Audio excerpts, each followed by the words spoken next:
Billy, let's begin at the beginning. What do you consider the most important fundamentals for bass players? Well, as ridiculous as it may sound, one thing that is kind of my pet peeve for young bassists coming off and stuff is, believe it or not, the strap length. My strap is just one piece. It doesn't adjust because I know the perfect length for me after 20-some years of playing, you know, that I know it's going to be there. And you notice when I'm practicing, if I'm sitting down, the bass hits right here, and you do all your stuff with it. And when you stand up, it's in the same spot. So you're always used to it being at the same spot in your body. Whether you like it high or low is your own personal preference, but as long as it's on the same spot, if you're practicing and then move, all your angles change, everything moves. So I like to try to encourage people to get that one spot that they're going to put the bass and leave it, and then work on everything from there. So it's just real important for me. I see a lot of players, you know, reaming away in the dressing rooms, get up on stage, and the bass is in a completely different spot, and they can't do it, and they come back, you know, blaming their roadie or their amp or whatever, you know. It's usually, surprisingly enough, just to get your strap in the right spot is really important. You've mentioned in the past having the fewest possible variables. Yeah. This is really an extension of that, isn't it? Yeah. It's the first variable, really, where the bass is. You know, once it's in position on your body, and then worry about getting your arms close to it, and then you're down to your elbows and wrists, and then eventually to your fingertips. But it all bases off that one solid spot. And it sounds ridiculously stupid and elementary, but it's really important. A lot of people... Maybe easily ignored, huh? Yeah, that's probably why. A lot of fundamental things are easily ignored. What about things like action and the feeling of the fingers on the strings? How should you adjust your action ideally for optimum performance? Well, it's hard for a beginning player because they don't know what's right or wrong yet because they haven't had the experience of doing it. But I generally set my action to the point where it buzzes and then lift it up from there, down to where it buzzes and lift it up from there. If you can get a good repairman, he can hone your neck down and do a job on your frets, so you can get the action really low and have it not buzz at all. But I get it pretty low, and then again, as I said, raise it up so it's not flopping around and buzzing, because it's a happy medium. You can set up the bass for perfect studio tone where you get no buzz or rattle at all. Or for me, it's pretty ratty all the time because I'm more of a live player, of course, than a studio player. So mine is a little buzzy and rattly, but I personally prefer that because like Chris Squire's tone and Roundabout, that grind and grunge is great. You know, that's you know, you hear some character in there, some noise.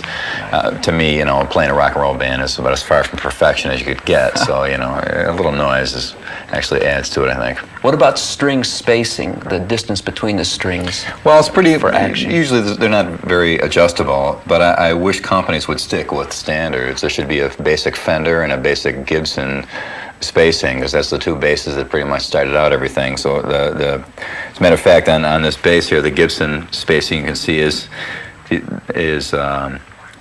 know, the strings are outside of its spacing. That's the standard Gibson spacing, where the Fender spacing, where these DiMarzio pickups are made, you know, they're right in on that. So it's a little off on here. But wider spaced strings give your fingers a chance to get in between if you're a finger player. It's real important. Right. Now, what about string tension itself? How does that affect technique, the tension of the strings? Well, however tight the strings are determines how much they're going to flap around and buzz on the fretboard.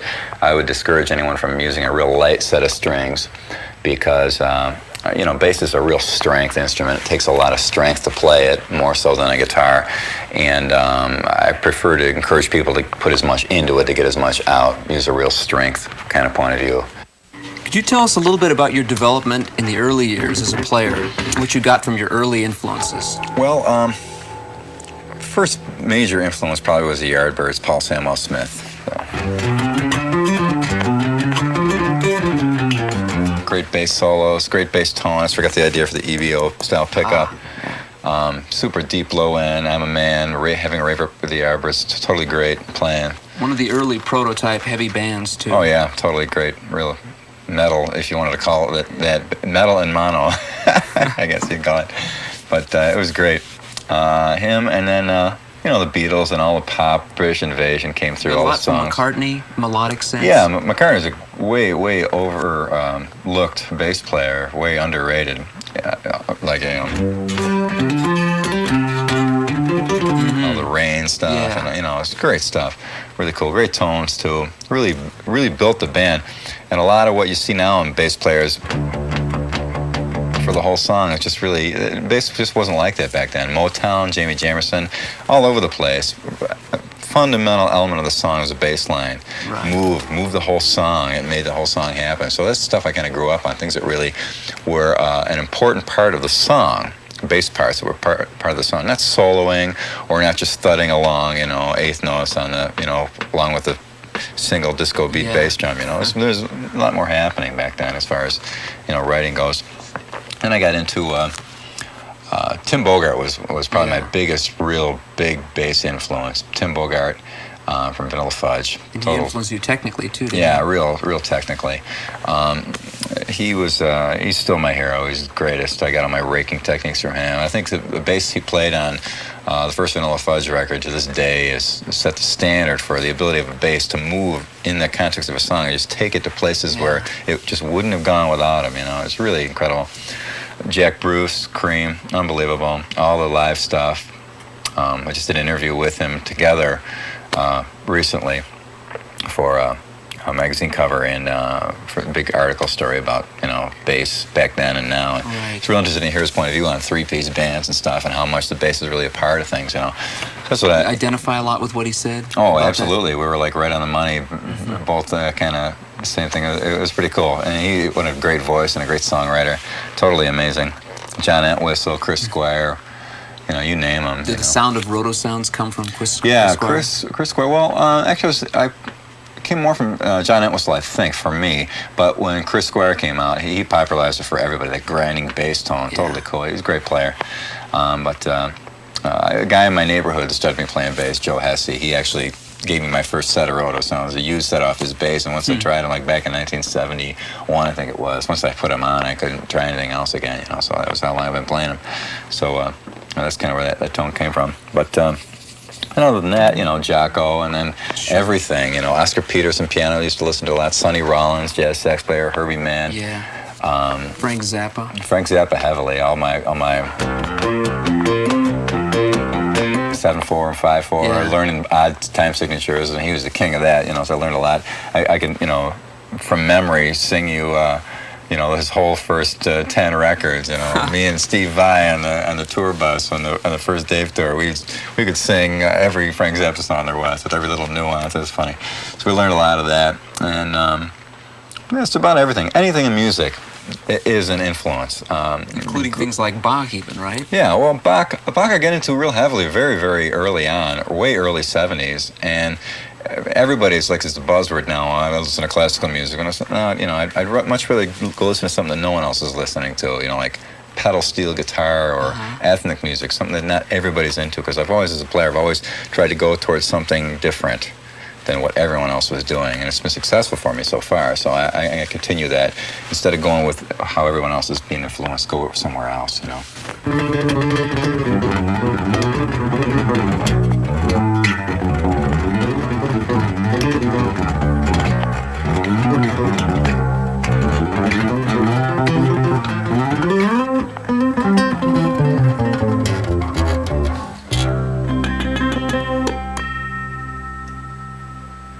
What have you done over the years to make your bass unique?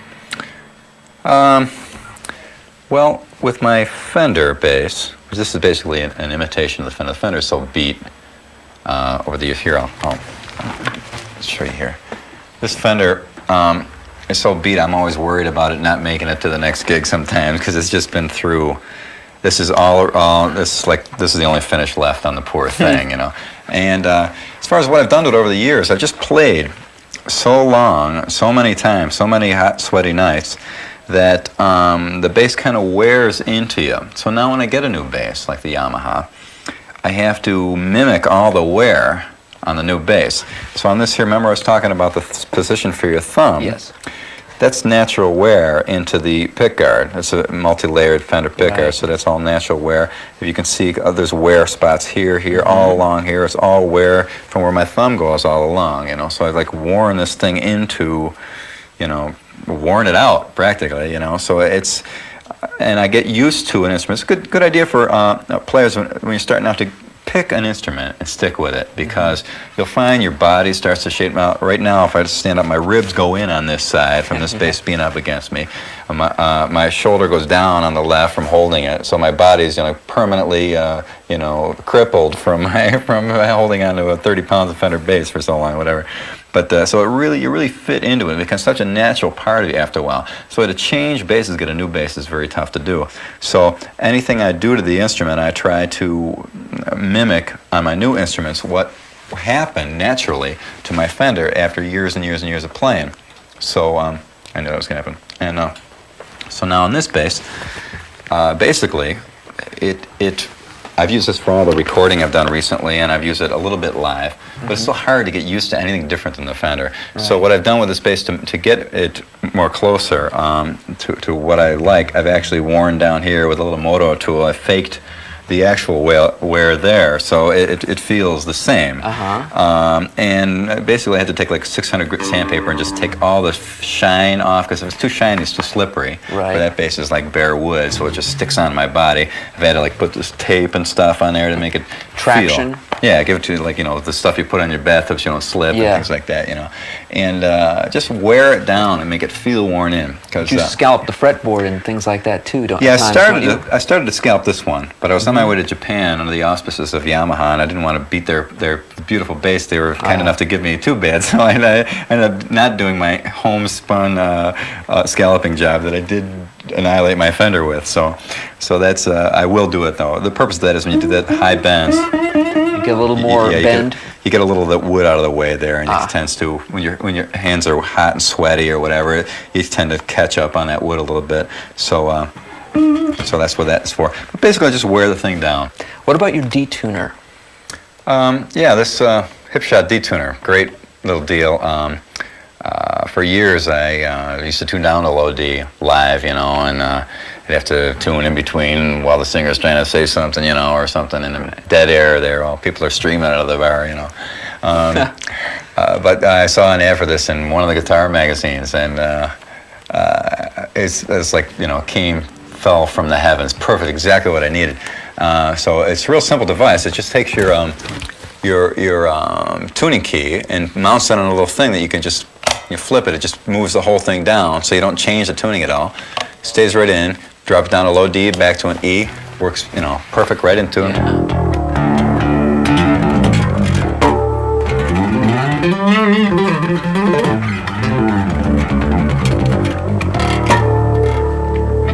Back up to the E. So it works great. If you got to make sure and pull the string really super tightly. That's when I put my strings on. I always torque them down on that tuning key with all my strength, pulling each one as hard as I can, so that as you're playing and bending strings, you're not going to pull yourself out of tune. I see guys playing a lot and bending strings, and halfway through the night, the bass is hopelessly out of tune. So I always keep it torqued as heavy as I can. When I put a new set of strings on, I tune them up extra sharp, let them sit for a while, then tune them back down and squeeze them and pull them as hard as possible before they break, just to make sure they're all worked in good, so when I go up on stage and play, I almost never have a tuning problem. I almost never break a string. I haven't broken a string for probably about 6 or 7 years now. Actually, used properly, they won't break. This is a special set of strings for you too, isn't it? Yeah, I think they're gonna actually make some kind of Billy Sheehan deal set or something. I don't know, but this is my suggestion, and they seem excited about it. So I think they're gonna actually package it up. It's basically a standard set of rotosound strings, but the G is a little bit lighter and the E is a little bit heavier. It evens the tension out. It gives you a nice big, fatter, heavier low end, which all bass players could probably use. And if you tune down to a low D, because the E string is a little bit heavier, the tension stays there. It doesn't flop around as much. And again, on the G, you tend to, it makes it a little easier to bend. And since the G is usually way tighter than the other strings on a bass, this evens out the tension a little bit more. So it really makes it even across the neck. Really helps your right hand technique out. It does for me. So hopefully they'll put it together and do a package a set of strings like that. What about your pickups and actual electronics in the guitar? All passive. I don't use any active stuff, because every time you got an active thing, you're always wondering, is it the battery? Yeah. Is something, that... Fused variables. Yeah, exactly, because you never know. It's distorting a little bit. It doesn't sound quite like it did last night. maybe it's the battery. You know, it's always because you never know. And you become somehow a they put battery a brand new junkie. battery in, but for some reason it lost. You know, you never know. So it's that one mystery that I hate having. So it's always passive electronics. DiMarzio pickups. I've used DiMarzios for years. It's just loud, good sounding, fat honking pickup, straight to a volume control out. My bass has two outputs, as you see. One is for the DiMarzio output, and the other one is for the, I use either a DiMarzio Model 1 or an old Gibson EBO humbucker, big fat, super low-end bass. So I run 2 amps, one clean, or one super deep low-end and one high-end, so I can mix between high and low on the bass. That's making an awfully long story short, but it's, trust me, and it basically, remember the old Rickenbacker basses had a stereo jack, Ricco sound. Yeah, that's the same principle. But back in, I think it was 1971, I actually put my first humbucker on there. So it's been around for a long time. So it actually works out because the humbucker, low-end pickup is the best super deep low-end, and the Fender style, DiMarzio here in this case, is covers everything else. You have the best of both worlds on that. And you also have a nice place to rest your thumb. Yeah, it's good thumb rest thing. Oh, it's good point. What words of wisdom could you give to aspiring bass players who want to be known as bass players for the 90s? What should you tell them? Find a live, real human being drummer and sit down and work with them and work out songs. And I know it's tough these days to play out clubs because there aren't as many clubs there were when I was coming up. But if you play live everywhere and anywhere, I played bank openings, football practices for the Buffalo Bills. Never any grocery stores, fortunately. Fashion shows, millions of proms. You know, proms, you had like 2 slow songs. Once you got those out of there, the rest of the night everybody's like sweating, throwing their tuxedos aside, you know, going nuts. So we played everything, you know. It was just a great experience to learn it. Now when I get out on stage, there's a big stage, there's millions of lights, you know, if something goes wrong, anything happens, I've been there. I've done it a million times, you know, so it's much easier to handle. And to see young players be able to get that kind of experience is the thing I would really like to see best, you know.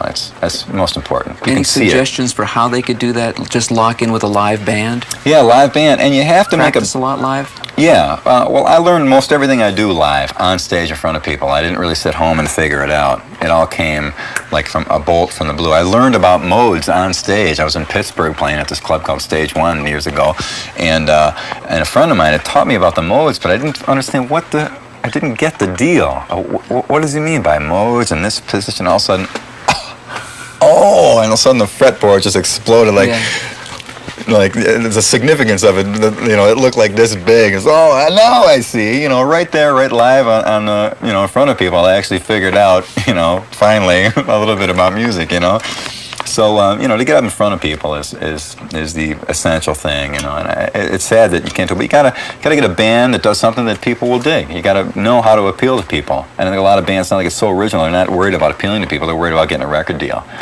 Initially, as a bass player, though, if they were just to get with the drummer and work with the drummer, would that be a good enough start? That's totally where it's at.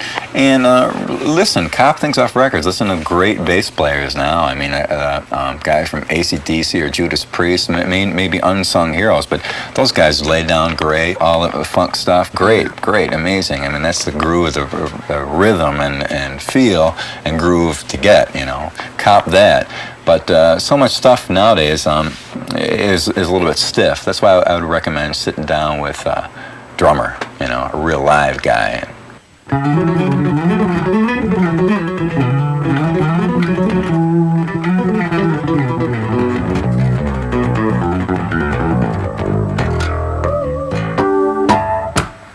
Anyway.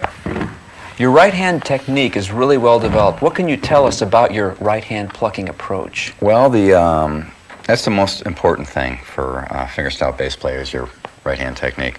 And the most overlooked aspect of it is having a great spot to anchor your thumb, a great and permanent, well-known spot to have your thumb at all times. So that, yes, exactly. All puns intended. And what I do, many years, I started off in the Fender bass, which is the basic Fender precision bass pickup position here, these dual split little guys. And I always have my thumb right in here, which dampens now I have it touching the bass and then up against the pickup itself, and then also up against the E string.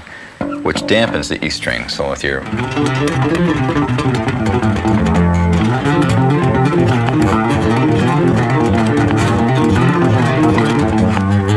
you're always, your E isn't going to be humming along while you're doing anything. That cleans up the sound too a bit. Oh yeah. And when you're playing really loud and everything's feeding back, you got to hang on every string for dear life so it doesn't get out of control. And the other place I put my thumb is right on the next pickup here, which dampens the A string. So when you're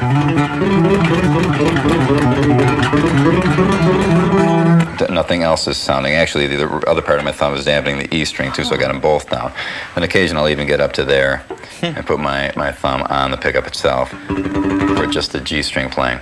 But the important point is to have a spot for your thumb, whether it be one spot or several spots. I'm just used to that from traveling around over the years. Whenever I do anything, I always have my thumb anchored on the bass. Any like hammer-on stuff on the...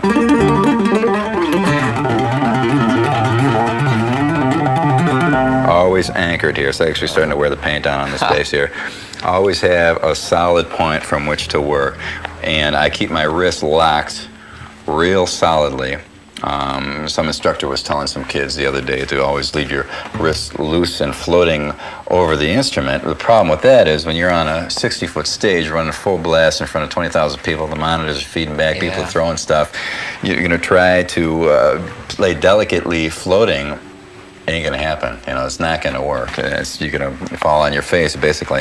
So I really need to lock my arm down on the bass, my thumb in the spot, my wrist locked, and my fingers work. The difference between some players that I see work from this knuckle, where I work from that knuckle there.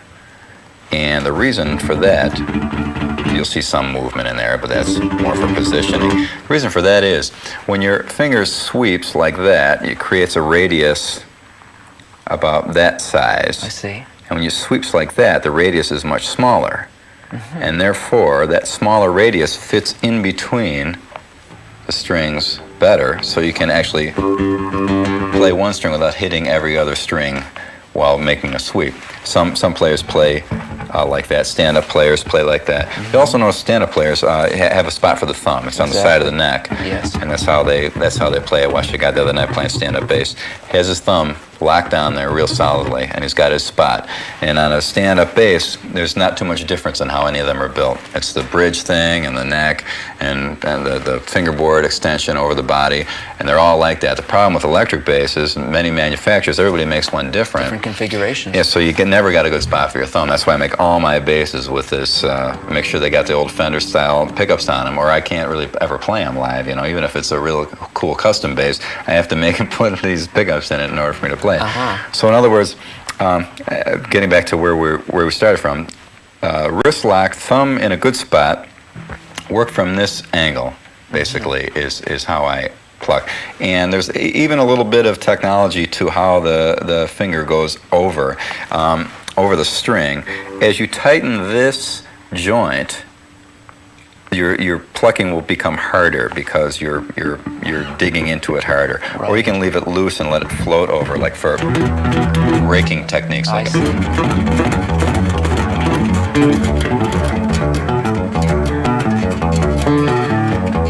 See, when you're raking across, these are sliding across. This joint here is actually pretty loose, and it's just kind of like working its way across. Now, if you want to play harder, you tighten that joint up. So it's like your tension control. Right. Dynamics control. Yeah. Dynamic tension, even. Hey, why not do both? You know. But yeah, that's kind of the workings of the joint, how I use it. Now, I do a finger exercise sometimes just to make sure I'm really using that part of the joint. Which is just try and hold your hand completely still, your fingers completely still, and just work from that joint up one finger at a time without the other ones moving. And it's great at parties too if you want to do drinking bets and to see That's people. Because no one can ever do it really. Well, it's actually pretty easy, but then you do twos and different groups of them and whatever. But it's just a good way to exercise your hand, keeping stiff from here to here, totally stiff, and then just working from those joints there. Now you'll see me when I'm playing, of course I violate those rules all over the place, but that's basically what it comes from, you know, is using that joint like that for 3 fingers. Exactly.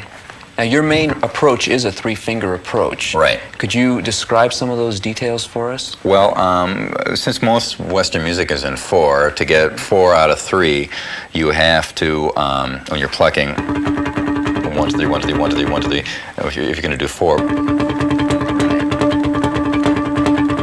1 lands on a different finger each time. Now, there's a little controversy on which way to go when you're plucking. Should you go this way? Some guys want to go back and forth. But if you're sitting at the dentist office and you're nervous, your natural hands are going to fall in that direction. It seems to be that that's the natural way that your fingers move. So therefore, that's the natural law of physics, almost. Yeah, kind of the law of hand physics, anyway. Right. You know, whatever book that was in. But that's kind of why I eventually got to that direction. To go in the other direction, sometimes I will for exercise. Anytime I do anything, I'll always exercise it backwards, forwards, sideways, do it every conceivable way, even in ways that I normally wouldn't do it, just to exercise my muscles around so I'm not stuck in one particular pattern. So, I'm going in this direction. The reason I'm not going back and forth like that is because the middle finger then works twice as much. So it's 1, 2, 1, 2, 1, 2. It works twice as much in each passage back and forth. Again, that is a good exercise to do, to learn back and forth. But I always tend to go in that direction. So therefore, if you're going to go in that direction with 3 fingers, to do 4, it's 1, 2, 3, 4, 1, 2, 3, 4, 1, 2, 3, 4. So in other words, 1 starts on a different finger each time. Exactly, it's alternation. So exactly. 1, 2, 3, 4.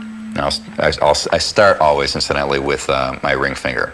Some guys, I guess if you're going the other way, you would start with your index finger. Would that be considered your heaviest attack finger? Yeah. You know, I guess I would consider it that way. But so when I start with that finger, that's 1, so it's 1, 2, 3, 4. Now the next finger, the middle finger, begins 1, 1, 2, 3, 4, and that ends you up perfectly for your index finger to take the next one, 1, 2, 3, 4. So it's... So when you're getting real fast and stuff, you will hear 3 in there if you listen closely. But when I get my live calluses and stuff back, you probably won't. You know, it would be so loud you can't tell anyway. But that's kind of the trick of playing fast with 3. Now you can do with a lot of 2-finger techniques out there. Jeff Berlin plays 2-finger technique, unbelievable. I mean, the last thing he needs is another finger. You know, so but with a 3, for me, it tends to be easier. You know, Iron Maiden, that galloping kind of thing for heavy metal style stuff. It works good for that, you know, because that's all in 3s or groups of 3s. But some guys don't need it. But for me, I prefer the 3-finger technique. So, but there is plenty of valid 2 fingers that use. And when I do use 2 fingers, I usually use these 2 because index and ring. Yeah, because these 2 are actually the most even of the 2, or of the 5 here. Left a few out. And that's one thing I left out also. When you work from that joint, you even up the flatness. See, when you have your fingers like this finger sticks way out. As soon as you change them, you get a totally flat surface there, and it makes it easier so that one doesn't stick out over the other. Right, now they're so it's funny because of all this stuff, you'd think, you know, I've spent years figuring this out and then did it, but in actual fact, I did it for years without having a clue as to what it was. So it all kind of developed totally natural by what felt natural to me to play, what actually felt right when I was up on stage, when I wasn't thinking about, you know, what my fingers were doing. Is the last thing you would ever think about on stage. But it all came about from just playing over years and years and years. And then later on, like when I go now, like to Musicians Institute, and somebody asks me a question, I got to stop and think, and gee, how do I do that? So I've learned all the stuff after the fact, in other words. So the reason why I brought that up, I don't want you to think that I was, you know, figuring all this stuff out and then applying it, because I'm certainly nowhere near that smart. So it came through practice, actual live experience. Yeah, live. Practicing that I've done usually doesn't have too much to do with anything other than finger exercises. Live playing is where I've learned all my hammering techniques and everything. They're all thought up and done right on stage live, you know, which is kind of the best place, you know, trial by fire, more or less. So, yeah, that's about it for the right hand, I think. Oh, sometimes I use 4 fingers. but that little finger never gets a quite good enough callus on it, so it catches. So you'll hear it in there. What about raking strings technique? Yeah, that's another right-handed technique, and what that consists of basically of when you rake fingers across, similar to a garden rake, which is probably where they got the name from. Exactly. Actually, I didn't know what it was called until Tim Bogart, who I stole the idea from in my early days. Tim, well, and as well now, he's my total hero on bass, and he did tons of raking techniques. And when I first started bass and listened to him, I realized that I had to be a finger player because there's no way you could do those on with a pick. Those sweeping techniques are popular now, and they're very close to it, but there's still a lot of things you can do raking that you can't do with a pick. So I stole it from Tim Bogart, so I had to give him credit for that. But it's basically a way to slip your fingers over the strings and get a whole bunch of notes out of just one pass, because your fingers are staggered, and they kind of catch at different times. So you get that.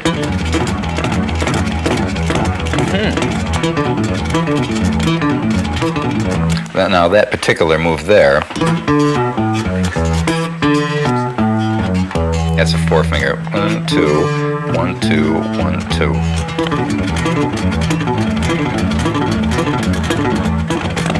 So you can really get some wailing, a whole bunch of flailing notes coming out of there like that. This seems like a good way to build right-hand speed. Yeah, well, the speediest things I do are probably the raking stuff, because there's just so many notes whip by. If I ever had to go back and transcribe or figure out what it was, I'm doomed, because I don't even know what half the notes are that sneak by there. But that's definitely one of the secrets of getting a lot of speed out of the instrument, if that's your goal, to be a speedy player. But it also adds a fluidity to your speed, because things are flowing and raking and being pulled across in the same direction and stuff like that. And it makes speed for speed's sake is pointless, but if it's fluid and musical. Exactly, in context. Which is where raking kind of comes in. It makes it a little bit more musical, more rhythmic.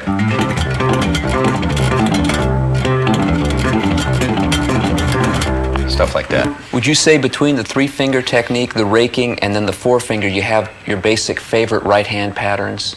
Yeah. That you use 90% of the time? Pretty much, yeah. The only other thing I do is the tapping stuff, which, that's another story.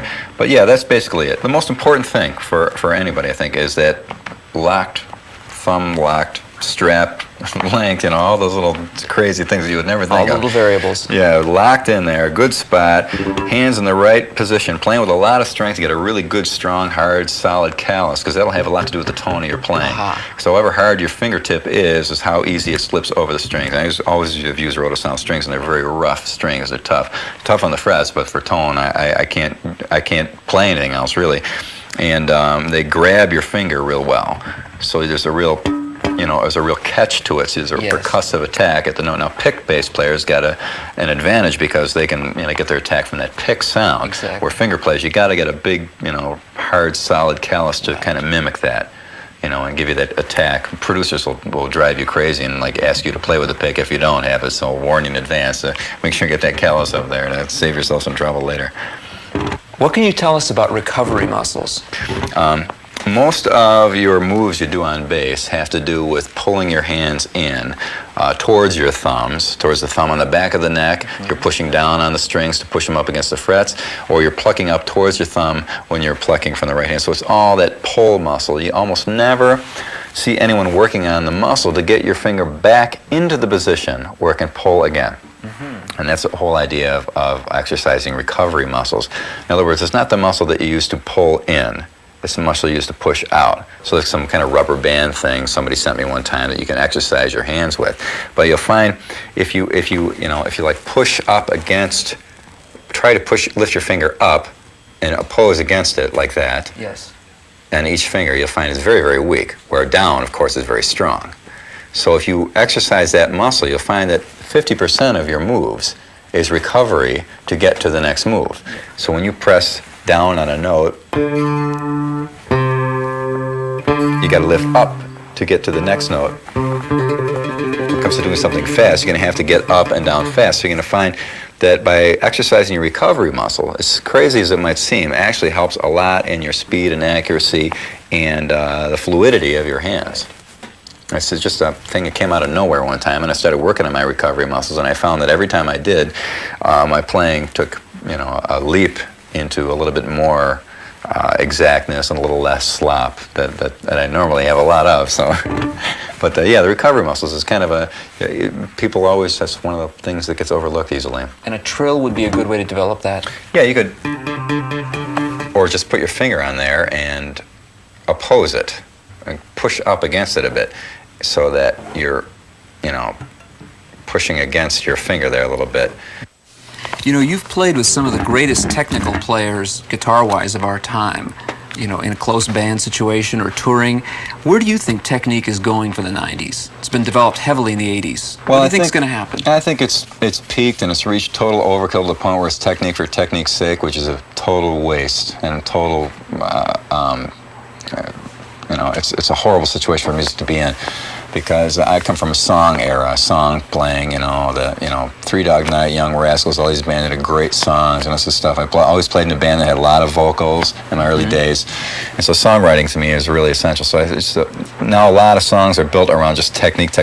Well, let's find a song where we can fit all this in because we want everybody to hear this technique. It's just like, the new band I have, Mr. Big, we're writing things exactly the opposite. We're writing a song, getting a piece of music down is really, where we think it's at, and then adding playing to it, because that's how my playing evolved. We go up and play, Three Dog Night songs, Joy to the World, in the early days of bar band copy tunes, and, we'd be flying all over the place in them, and having fun with it, because once you got a good song, a good foundation, then you take off. It's gone the opposite nowadays. I just think a lot of people have kind of lost touch with that, because everybody's wowed by the hot kid on the block, and that's real cool, but, it really doesn't have the dimension and the staying power that a song does. A song is everything. Do you feel also that as a musician it's important to have a lot of song repertoire in your background? Oh, yeah. To create and to improvise better and feel comfortable? Everybody, when I was playing in a bar band for so many years, we used to get these elitists that talk about playing original material. You got to be original. Well, we were always a copy band. But as it turns out, that was like, the Beatles. Yeah. There was an original bone in their bodies, when they first, started. They were playing all the Servicemen's Club in Germany, and even their first record was a bunch of copy tunes on it. Please, Mr. Postman, Twist and Shout, all that stuff. Roll Over Beethoven. Yeah, and that's where you really get your chops. Just like you learn other people's solos, by learning other people's songs and playing and performing and getting an audience to react to them. That's where you learn. The basis. Everybody talks so much about technique and all these things. Why are we doing it? Are we doing it to solo for the rest of our lives? We're doing it to get up in front of people and perform and make something happen with an audience, or have a record that touches many people. And you're not going to do that necessarily with lots of soloing. You're going to do that with a song. And the whole purpose of being in music for me is to get up on stage and entertain people. It's not necessarily just sit there and solo all night long. That's crazy. So many people get into that too much now. And it's just, I think if people just kind of focused on their real goal in music, which should be to be up in front of people performing, doing something that's going to touch a lot of people and have a common ground between you and a lot of other people, I think then you get back to songwriting, So communication. Yeah, absolutely. So in the old days of playing in bars, we had to make our living by getting people in the bar, staying all night, buying drinks, picking up girls, whatever they did, but they had to get there and stay there. And the only way we did that was by playing the best songs we could find from every band, doing the best way possible. And that was like the best training ground ever. It has a lot to do with my playing, my techniques, my whole point of view, because as I said, the foundation of it is not soloing technique, And unfortunately, it's bad that guitar has gone that way, but it'll be even worse if more bass players do that. I feel in a lot of ways have created some monsters out there, and that a lot of guys, the first thing they pick up the bass, they start doing hammer-ons. That's great, that's really neat, but if out of 500 bands that you could conceivably get in, maybe 10 of them you'll be able to take a solo in. Of those 10, maybe 20 or 30 seconds. So here's guys devoting their whole lives to all this stuff. Well, they'll actually only be able to do 20 or 30 seconds of it live, ever, And what about the groove? That's where it's at. I mean, that's, I learned about playing drums. I used to, in the old bands, used to rehearse with just the drummer alone. We used to learn all our songs and just going just bass and drums. Just, no guitar, no vocals, just learning grooves, learn how to work with drums, pound along with them, stay in time. And we always had to get audiences dancing in the early days, so we always had to make it move. We always had to make it groove and slide, and we were always really successful. Talas back in Buffalo, like we held every attendance record at every club. They stopped counting after a while, it was like for over a decade, or from 72 to 85. I mean, Talas was around in Buffalo, so we certainly cut our teeth on that.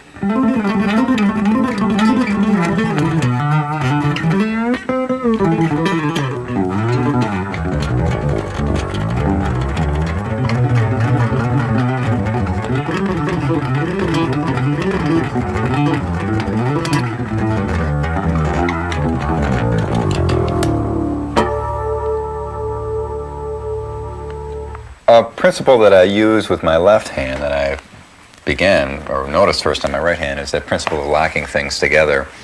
My hand, once it's, I actually use kind of my index finger as like a bar and work everything off of that. Like it's always clamped on there.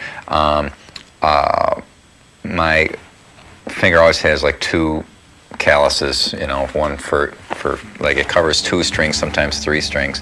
Lock my hand on so that as it falls onto the bass, automatically you cover 4 frets with 4 fingers like that. So that's your standard position, always locked in there. Sometimes my thumb is on top, sometimes behind. I'm never sure which is really right or not. Pursuing that, would it be pretty useful to use a chromatic scale to develop your left hand? Yeah. What's a chromatic scale? No. 4 notes in a row. Okay. Yeah. Yeah, that's one thing that I do as an exercise. You can do that backwards, forwards, start it from the middle, out, or stagger it. Any configuration you can think of. But what I do basically is exercise my fingers so that any combination is worked out in exercise, and also I do exercising without my right hand sometimes, because you'll find if occasionally you do an exercise with just one hand independently, right hand alone or left hand alone, if you watch your playing, sometimes you'll notice that your left hand will cover for your right and vice versa. Like focus maybe more as you separate them too. Yeah, I focus on who's doing what, whereas they cover for each other's mistakes, kind of. If your left hand is weak in an area, your right hand will kind of beef up the move there to make up for it. So what I try to do sometimes, not all the time because you'll lose your coordination between hands, but work on my left hand alone just to make sure I see what it's doing. You can feel the weak spots in it, especially when you do exercises like that are across, playing all those notes. I feel, this is definitely the weaker fingers, and I definitely feel that. So I'll work on that across the neck, like that. And again, I play mostly in patterns, so this is the pattern. All 4 fingers across all 4 strings on 4 frets. Now you notice that when you're actually playing music, you're going to have to get up to stretch like that. Of course. You probably actually wouldn't. In most music, you'd never stretch more than that, really, than 4. Than however many frets that is, 5 frets or whatever it is. So that's where it comes into play how I actually, musically what I play. I've concentrated mostly, as we've been talking about what to play, because it's pretty much my philosophy. I'd really not show people notes, show them the notes that, in scales. You can get that out of any book. Bach wrote it all down 100 years ago, 200 years ago. So there's really no point in me going over what scales, because I really don't know them anyway. But what I concentrate in mostly is just my hands and how they work. So that's kind of what the purpose of all this is. And the thing I do for my right hand is I basically do, in all my musical playing, there's only 3 patterns. I'm a pattern player, and there's only 3 patterns.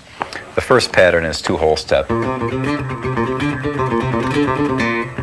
Whole step, whole step. The next pattern is a whole step and a half step.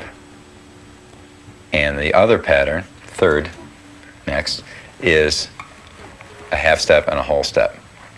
So that's all 3 patterns of major scale. Right. So whenever you're playing a major scale, those 3 patterns will be in there. And so if you practice and exercise those 3 patterns in every conceivable manner on one string, it would stand to reason theoretically, that you could eventually parlay that into being able to play any scale anywhere with fluidity. Covering all the modes and Yeah. all the diatonic possibilities. Well, there they go with those music words again there. Diatonic meaning? Meaning just a normal 7-note scale, like a major scale. Yeah, generating okay. all the modes that go with it. I'm not even kidding. I really don't know what that means. But I know I'll probably play some diatonic stuff Absolutely. here. Absolutely. No, I played some diatomaceous stuff here earlier. But what basically we're doing, here's the two patterns. I'll show how it works. Here's the two patterns.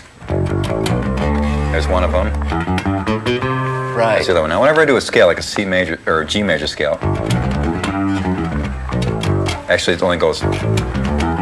Right, before you hit the octave. Right, but I'll extend it across all notes that I can play of that scale in that position. So that would include that F sharp. So that's all the notes of the G major scale in that position. Exactly. Yes. So then you move up to that. That's the other pattern of the two whole steps.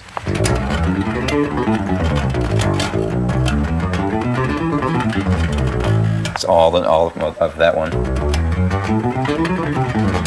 Did I do anything diatonic yet? They're all diatonic. You're on safe ground.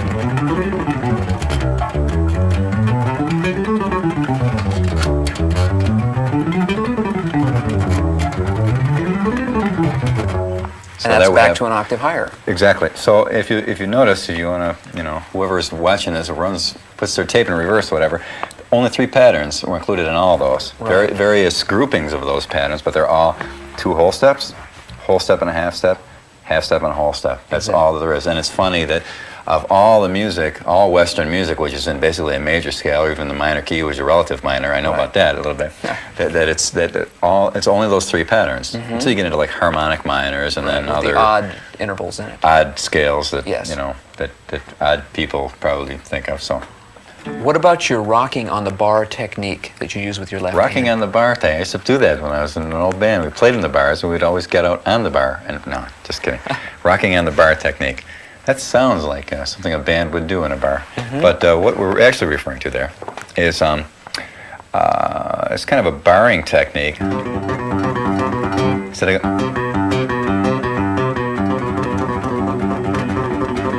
actually play with this part of your finger.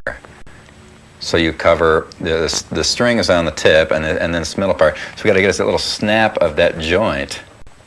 So that little hula dance kind of thing there. It's like a hinge almost, isn't it? Yeah. Or a collapsing kind of effect. Yeah, so...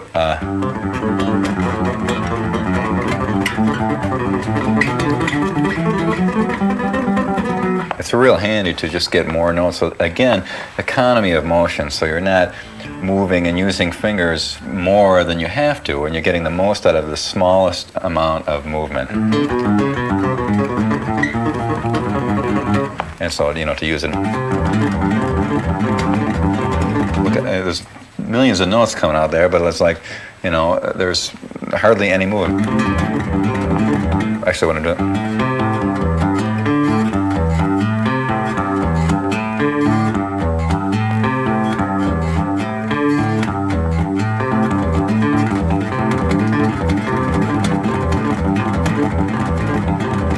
That barring technique. And after a while you get calluses right there. I'll bet. Which is different than the callus there. So again, this involves some recovery muscles, doesn't it? It's a different muscle because it involves a muscle that makes your finger push down and then all of a sudden snap. Right. Get this little snapping thing. Some people's fingers just don't do it. Some people's fingers, I don't know, I guess maybe they do if they work on it long enough, but I've seen some people have a real hard time with it. But it's if you can do it, it's a real cool way to get, if you really get good at it, you can get that snappy, you can actually hammer down with it without actually playing the note. You really get that snap wailing down on that thing.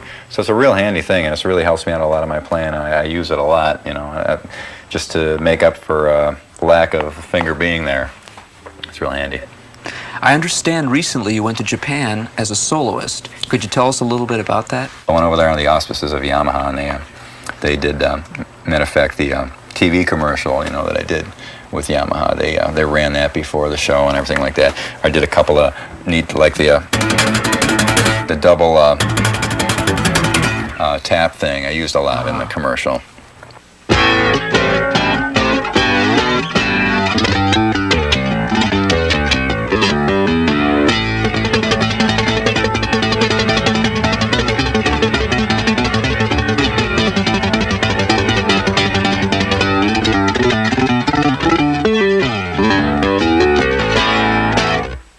Now let's turn it up.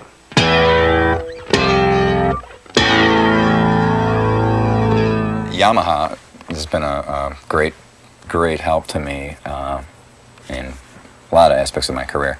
And they sent me over to do some bass clinics, you know, and it was really funny because, you know, they do a lot of like jazz guys clinics, but they don't do too many rock or pop guys, so they didn't really know what to expect, and like the places were all like packed and everything, and it was really wild. Kids were screaming and yelling, so it was really cool to just go out there alone, no drums, no guitar, no vocals, no nothing, just go out and play bass.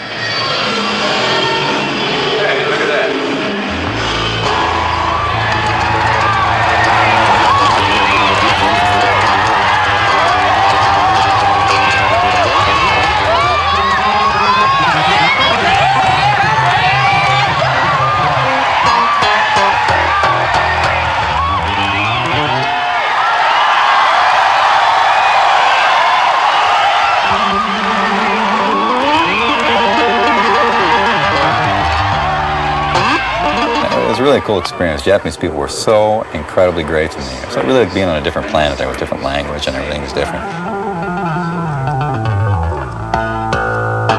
So you have extra strength, so you can play bass with big fat strings. So you need the two. It's not like this. It's like this. 今ビリーがやってたようにこのように指を、することによって、一本の指で弾くよりは力が入って、ベースの弦を、弾くことができるということです。どうもありがとう。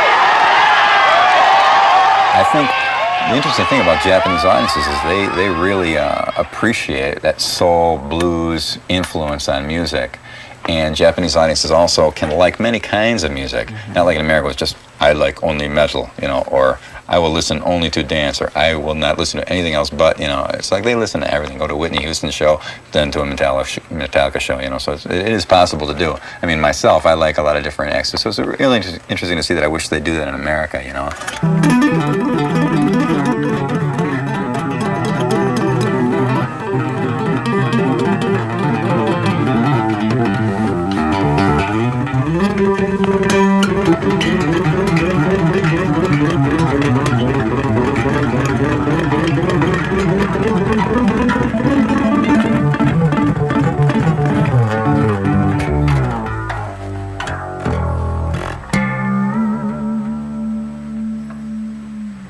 What about some of your double-handed techniques?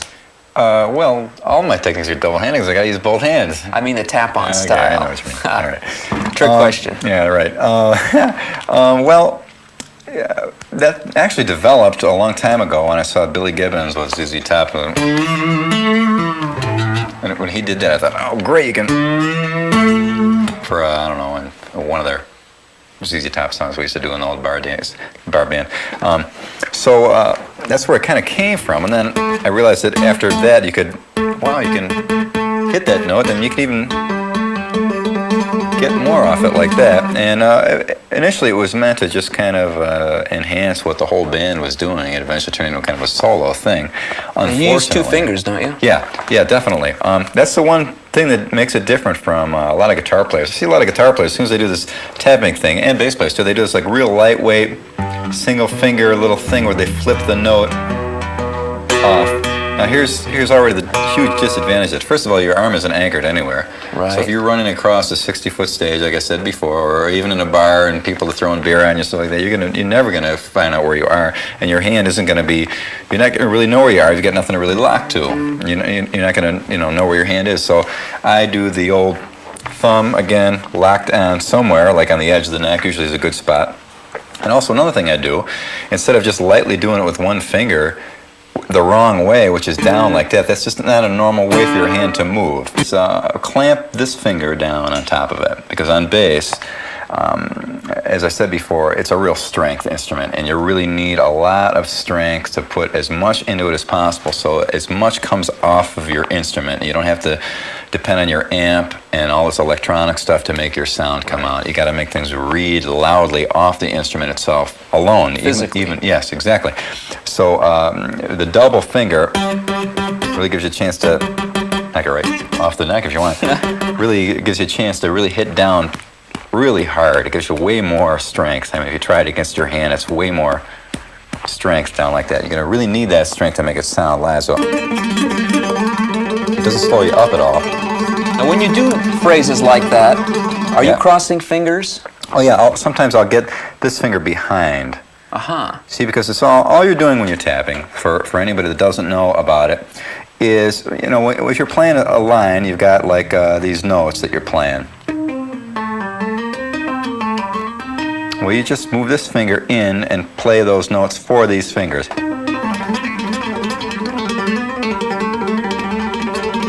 you're like, you can actually do a double on one finger, a trill like that. I used to drive keyboard players crazy because they couldn't figure out how I was doing that in the early days. So you're hitting down, pulling off, hit down, pull off, down, off, down, off. That's an interesting technique. And you can move it too. And then move out of the...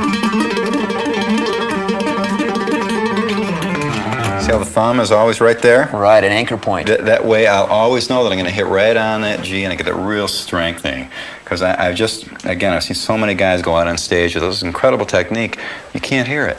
You can't, it doesn't read because there's no strength behind it. Always, you know, everybody spends too much time practicing at home alone. You should be out really with a band playing live and getting the kind of experience you really need to know what works and what doesn't. Because there's a purpose for learning all this stuff. And it isn't necessarily to sit in your bedroom and use it, you know, for whatever you're going to use it for. But the purpose of it is to perform and communicate and create music. And in order to do that, for my money, you got to do it live. So a lot of these techniques are meant, particularly, there may be a lot of other techniques that work very effectively, but this is meant to get out on stage and use under hot lights, with no monitors, with feedback, with everything. Something you can rely on. Exactly. So again, like just a couple of moves, like a... Oh, wait, I saw you reaching down there. Now, what exactly was that all about? Well, let me think now. Oh, okay, so if I was going to I need that note there. It's just an idea of how... Hands crossing over. Yeah, it's an idea of how things kind of get invented, you know, indiscriminately. They just come up. Instead of now, my arm is tucked into my body and I'm doing this position. Now, if I need that note down there, this hand is free, it's not doing anything. Right. Now, do I change my whole arm position to stretch down and get that? Or can I keep it in the same place and use that? Yeah. Way easier move. More efficient, isn't it? And it looks better too. So you go over here. I mean, people are like, whoa, what the hell was that? But actually, it's way easier to do. Sometimes some things are good because they make it look harder than it actually is, but sometimes they're actually useful. Like over the neck things. When I first did that, when I first went over the neck, I found that it was easier for me to get those two harmonics there than like this, because your hands curve this way. When you put them over the neck, they flatten out. So you want that flat for those harmonics like that. So it always tended to flatten out and be a little easier to do, even though everybody thought it was total showboat. It actually had a purpose there to be used. So again, so when you go behind like that, sometimes there is a use for it. And there's all kinds of ways you can do hammer-ons, as long as you understand what notes you're going for. The basics of it are to get that real strong, solid blast on that. So if you can do that, then your choice of notes is totally up to you, whatever you end up wanting to do.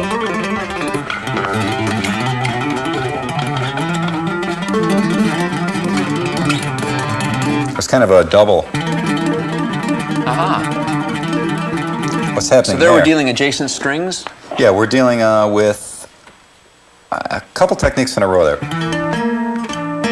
So what's happening when I pull off this string with this finger, because there's so much strength behind it, with that other finger on there, it hits the string underneath it and actually plays that note. So you actually almost like a rake? Yeah, it is actually a rake, and it ends up as kind of a half rake, half hammer-on. So you're going to have to coin a word here. We don't want a raker-on or a ham-ache or whatever, or a ham-hock maybe. So you get this like flurry of notes.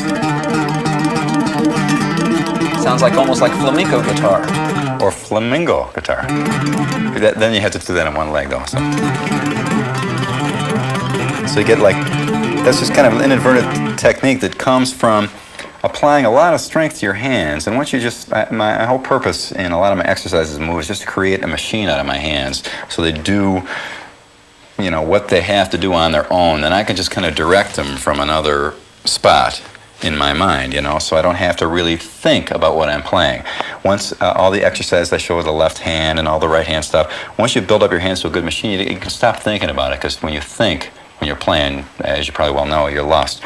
So you're talking about learning your left hand patterns, your right hand patterns, and finally putting it all together to the point where you don't have to think about it. Yeah. As I said, when I found out all the things I was doing, it was only after I had actually done them for a long time that I actually sat down and figured out, oh, my finger's on the other side there. No wonder. Because naturally, when I'm playing live and the band is real loud, you can't hear anything, and I'm pressing out as hard, the natural thing you want to do is press harder. So out of nowhere, this finger just came around and started doing it like came that. to the help of its assistance, of the next door neighbor, you might as well help him out, you know.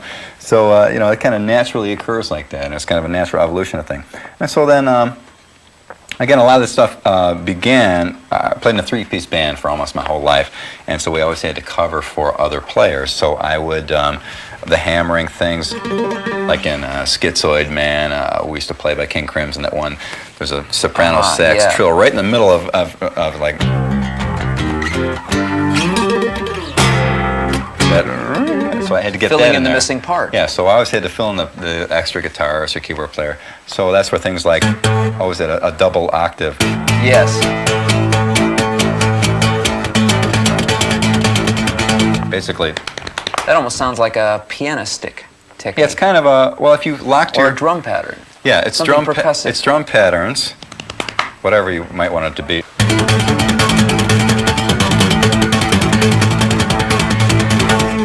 It's basically just drum rudiments tapped on. Have you ever see a piano player when they do like octaves? Sure. They kind of lock their hand in that little octave thing so that their fingers will always hit. And so I kind of do the same thing. Again, trying to, it kind of looks kind of Star Trek-ish, I know, but lock my fingers together like that. So it's an octave. Right. And then this hand, the same thing down here. It's not the same position for me personally, just because that finger doesn't fit there as well, but I try to double up on this finger to get that low note to sound really well, and I just hit, like if you're just riding along on an A. Just straight ahead groove.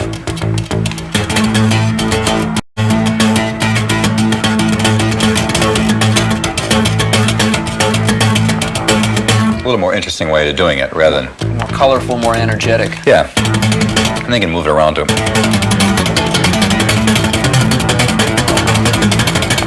And any drum rudiment you end up doing. And then from that, I got into fifths, where you can actually tap fifths, too, where you do...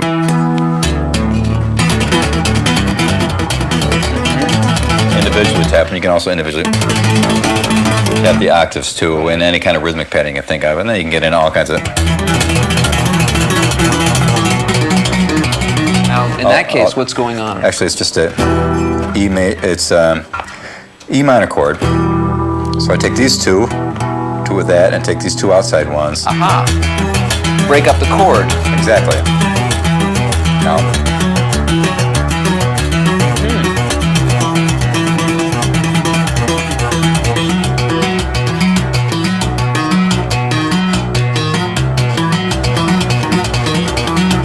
So anything you can imagine chord-wise. Yeah, anything you can imagine chord-wise, just in your mind, split it up. And it's easy to experiment with. But again, rather than show you what notes to play, or try and have people, I mean, who wants to play the stuff I'm playing anyway? But rather than try and show you what notes to play, I'd much rather be able to show people how it is that that's gotten, and let people use their own imagination to come up with their own moves and stuff. So if you understand the idea of that strength, the rhythmic thing, the attack, be able to hit down on the strings to get a good, good solid, keeping it on the neck at all times, of course.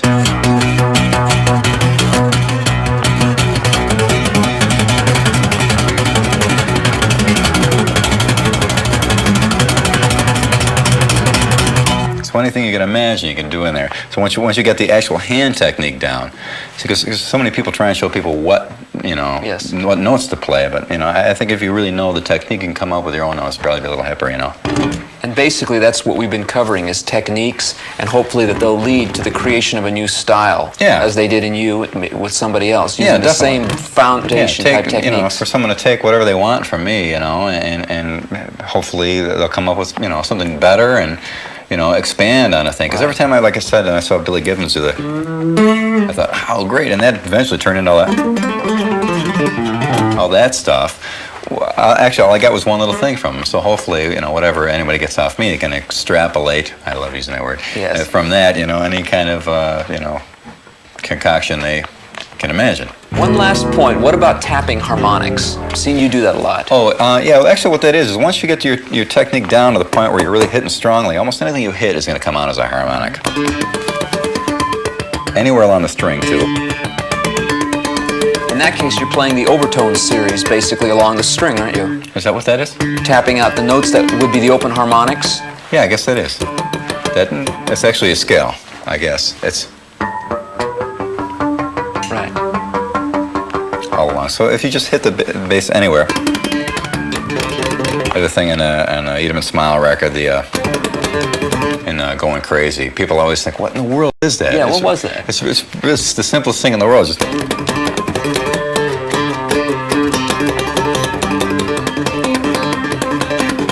again, kind of a drum rudiment thing, only tapping harmonics. You get a little distortion and compression on your bass, it brings those harmonics come ringing, ripping out of there. Get them out like that. It works everywhere.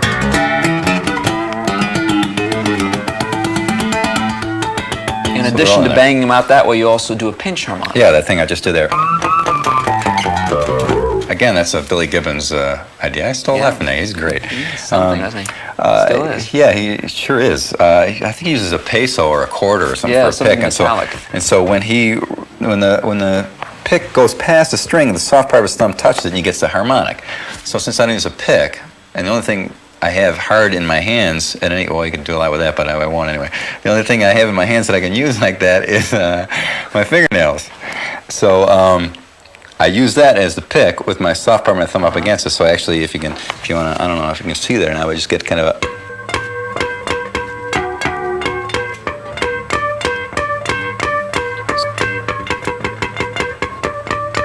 See that? So the advantage of that is you get a real power to that real. So live, you got Riemann distortion and everything. You just get those kill harmonics that just watch people drop in the crowd. Unbelievable. Could you tell us, in your opinion, what should a good bass solo do? Well, like any solo, it should be an element of the song. It should be an extension of the song. Also an expression of the individual's spot in the band, in the song. It should be connected. A lot of solos are kind of non sequitur these days.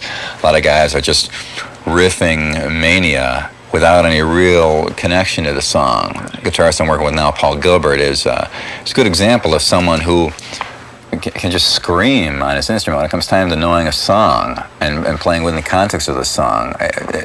He amazes me. The kid is 22 years old, and he's really an inspiration to me, as a player. He used to come see Talas and sit out in the audience, and his band used to open up for us in Pittsburgh. Now to be working on it was really interesting to see the evolution he's taken. I think he's gone ahead so fast because he really understands the value of a song. So therefore, a soloist, especially a bass player, you'll find generally most of the band's going to have to come down in order for a bass player to solo, because you can't necessarily cut through sound like a guitarist can. Guitar is higher pitch. So when things back directly with a drummer, or when things turn down, or by yourself.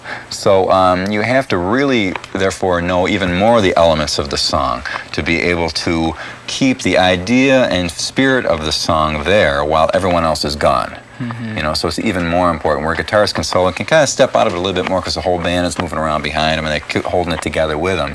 When the bass player does a solo, it's like, you know, you're standing there naked, you know, so you have to really come up with something, so to speak. And so what I generally do is what I know about the modes and keys and things like that. I try and just get real familiar with a key and the moves of a song, kind of stay with it. And you don't necessarily have to go speed demon craze to have a good solo. Some of the most effective solos and bass lines, the most memorable ones, are not all that complicated or you know, complex or wild. You know, it's just they're basically element of the song. You know, if you hear like a you know what song that is already. You know, so many bands. You know, like well, I won't get a million examples here, but you know, just to give an idea what the song is, the bass should really carry it. And like you know, Stump the Band, playing a bass line, you should be able to tell what the song is from the bass line. That's how much the song should contain the bass line. It should be, you know, where nowadays you could never play Stump the Band with just a bass line. Right. What song is this? You know, it could be one of 100,000 songs that are out there now because they're all, that's what the bass line is in most of them, you know. So you move around a little bit, and I think that's the element that you have to have in solos. And as I said before, all the fast, wild stuff that a lot of people focus in on certain players that do that stuff, and that's really cool, and it's fun as a riot to do. I love doing it. I'll do it for the rest of my life. But just understand that it's only a small percentage of playing. Major portion of your playing is right with that drummer, just wailing away with that guy, just moving. When he moves, you move. When he breathes, you breathe. You know, when he blinks, you blink. And I've really worked with drummers a lot, where no matter what we do, it happens together. Even things totally off the top of our head. You know, you really have a magic with the drummer when you can just all of a sudden, you know, just be playing along and just take a quick left turn, and there he is, like right next to you. Hey, I'm still here with you, you know. So, or he can do the same thing, and you're right with him. You know, that's really the true test. So anyway, getting back to soloing. You can go as wild as you want, and some of the techniques and stuff and ideas, I hope that's a building block for a lot of people soloing. But I hope it's also a building block to understand the bass as a whole instrument rather than just dung, dung, dung, dung, you know, or as just a flailing maniac thing. It's all of those things, you know. Would the same hold true for an unaccompanied bass solo? Well, for an unaccompanied bass solo, you're pretty much free. I mean, you're free to do whatever you feel like. Do you look for structure, though? Do you look for I memory? kind of stick around in a certain area, move around, get an idea of things, build little things up. As I said, most of my stuff's come from playing live, and I've thought it up on the spot. Most of my solos, it was just like, solo time, go, and who knows what was going to come out. The downside of that is sometimes it'd be like, oh, it was a little bit too experimental tonight there, Bill, so, you know, I don't know. And the upside of it, once in a while, you would hit the nail right on the head, and it would be total magic.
like to have that chance, the challenge of, going out on a limb and seeing if you can make it happen. But unaccompanied solos are great.